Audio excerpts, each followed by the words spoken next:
John Whittingdale, the chairman of the Select Committee. Can you just tell us what powers you have now to summon Rupert and James Murdoch? Well, a formal summons has been issued by the committee. That will be delivered by a representative of the House authorities, I think the Deputy Sergeant-at-Arms. The committee will meet at Tuesday and we will expect them to respond to the summons.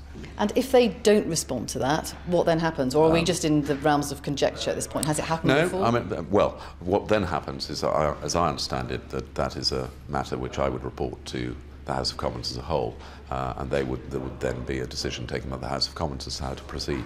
And is there any, is it relevant that Rupert and James Murdoch are not British citizens? Well, these are matters which, I think we will need to receive expert advice about.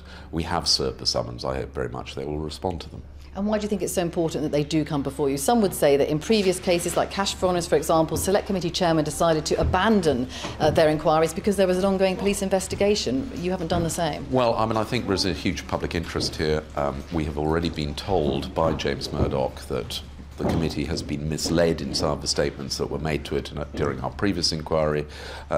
Given the scale of the public anger about what has happened, I think the very least that should happen is that Rupert Murdoch, as the head of the company, and James Murdoch, as the chairman of News Corp International, should appear and account for what has been going on. I mean, in the past, when the Maxwell brothers, for example, were summoned towards the committee, they came and didn't say anything. Is that a possibility as well?